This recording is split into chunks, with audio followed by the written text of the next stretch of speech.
Salve teman-teman, apa kabar Anda hari ini? Sehat selalu ya? Amin. Perkenalkan, saya Alin, host di Alin Podcast Katekese Keluarga Katolik.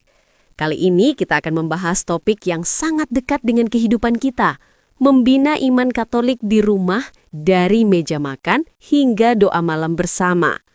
Pernah nggak sih kamu berpikir bagaimana caranya supaya iman Katolik itu bukan cuma urusan hari Minggu di gereja, tapi benar-benar hidup dalam keseharian rumah kita? Apakah mungkin membina iman di tengah kesibukan, anak-anak yang sibuk gadget, dan waktu keluarga yang serba cepat?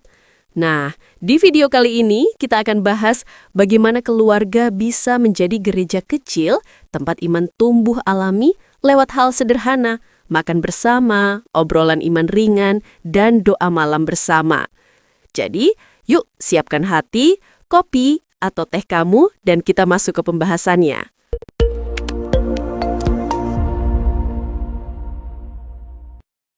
Poin 1. Keluarga gereja kecil yang hidup. Dalam gereja Katolik, keluarga disebut Ecclesia Domestica, gereja rumah tangga. Katekismus Gereja Katolik KGK 2204 mengatakan bahwa keluarga adalah tempat pertama di mana iman diajarkan, dirayakan, dan dihidupi. Artinya, sebelum anak-anak belajar iman dari pastor atau guru agama, mereka belajar dari kita, dari cara kita berdoa, bersyukur, dan saling mengampuni. Paus Yohanes Paulus II dalam dokumen Familiaris Consortio 1981 menulis bahwa keluarga diterangi oleh iman dan menjadi tempat di mana Injil diteruskan dari generasi ke generasi. Itulah sebabnya katekese keluarga Katolik bukan ide baru, tapi panggilan lama yang terus diperbarui. Bahkan dalam berbagai rencana pastoral keuskupan di Indonesia, seperti Keuskupan Agung ND 2022 sampai dengan 2027, pembinaan iman dalam keluarga menjadi prioritas utama. Kalau gereja adalah tubuh Kristus, maka keluarga adalah sel terkecil yang membuat tubuh itu hidup. Dari rumah, iman bertumbuh. Dari rumah, kasih mulai berakar. Poin 2. Meja makan, altar kasih keluarga. Sekarang kita mulai dari hal paling sederhana, meja makan. Percaya atau enggak, meja makan bisa jadi altar kecil di rumah. Kenapa? Karena di situ keluarga berkumpul, berbagi berkat, dan saling mendengarkan. Sebelum makan, cobalah biasakan doa singkat bersama. Nggak perlu panjang-panjang, cukup ucapkan syukur atas hari ini dan mohon berkat Tuhan untuk makanan serta kebersamaan. Contohnya, Tuhan Yesus, terima kasih atas makanan dan kasih-Mu. Jadikanlah kami keluarga yang saling mencintai dan bersyukur dalam setiap hal. Amin. Selesai makan, bacakan satu ayat Alkitab, misalnya Mazmur 34 ayat 9. Rasakan dan lihatlah bahwa Tuhan itu baik. Lalu, ajak anak-anak merenung. Hal baik apa yang mereka alami hari ini? Kadang jawabannya lucu. Aku senang karena hari ini nggak disuruh piket. Tapi justru dari situ benih syukur tumbuh. Dalam katekese keluarga Katolik, meja makan adalah tempat di mana iman dan kasih bertemu dalam bentuk yang paling sederhana, kebersamaan. Poin 3. Obrolan iman, iman yang dihidupi, bukan diceramahkan. Banyak orang tua berpikir, aku nggak bisa mengajar iman, aku bukan teolog. Padahal anak-anak tidak butuh dosen, mereka butuh teladan.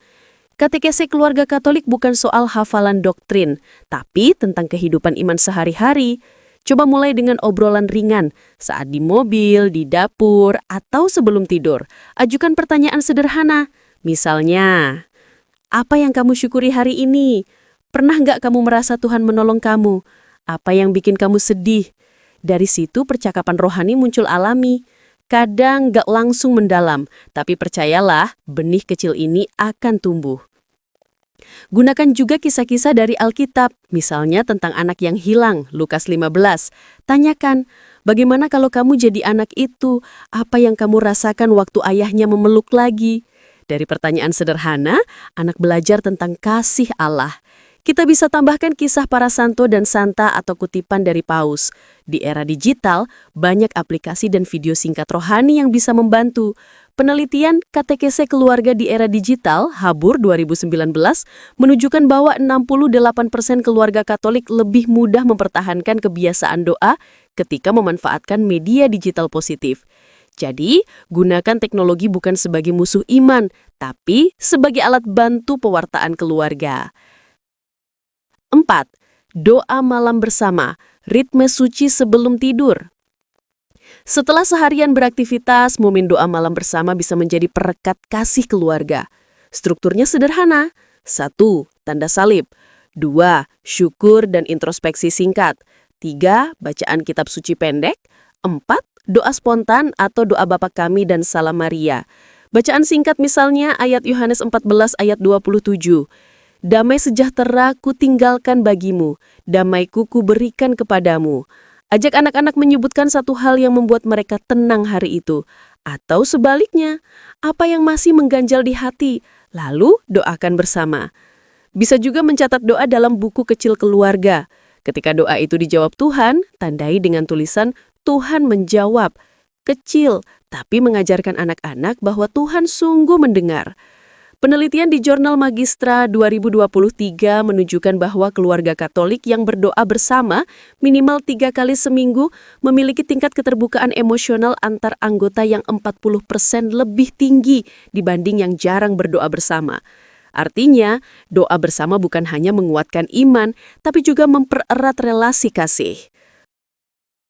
Poin 5. Tantangan zaman dan cara mengatasinya. Tentu saja, membina iman di rumah tidak selalu mudah. Mari kita jujur, dunia sekarang penuh gangguan, sibuk kerja, gadget di mana-mana, anak malas doa, dan orang tua capek. Tapi jangan khawatir, gereja tahu ini tantangan nyata, dan justru disinilah katekese keluarga Katolik menemukan maknanya. Berikut beberapa cara praktis. 1. Mulai dari yang kecil. Kalau belum bisa doa setiap malam, mulai seminggu sekali.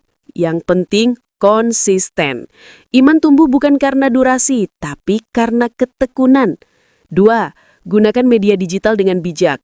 Buka video refleksi singkat sebelum makan malam atau doa malam. Ada banyak konten Katolik yang bisa membantu, termasuk Alin Podcast tentunya. 3. Libatkan semua anggota keluarga. Biarkan anak memimpin doa, membaca Injil, atau memilih lagu. Dengan begitu, mereka merasa terlibat, bukan semakin disuruh. 4. Fokus pada kebersamaan.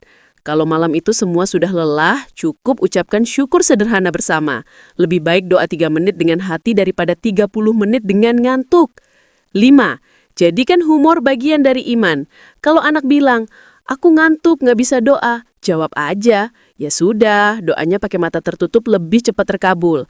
Sedikit humor menjaga suasana ringan dan penuh kasih. Penutup. Teman-teman, membina iman Katolik di rumah tidak butuh peralatan mahal atau waktu luang berjam-jam.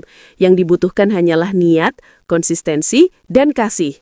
Mulai dari meja makan yang jadi altar kecil, dari obrolan iman yang hangat, hingga doa malam yang menutup hari dalam damai. Katekese keluarga Katolik bukan rutinitas tambahan, tapi nafas hidup keluarga Kristen. Kalau video ini membantu kamu dan keluarga menemukan semangat baru dalam membangun kehidupan rohani di rumah, jangan lupa like, komen, share, dan tentu saja subscribe Alin Podcast supaya semakin banyak keluarga Katolik makin kuat imannya. Tuhan memberkati keluarga kalian semua. Sampai jumpa di episode berikutnya. Bye-bye!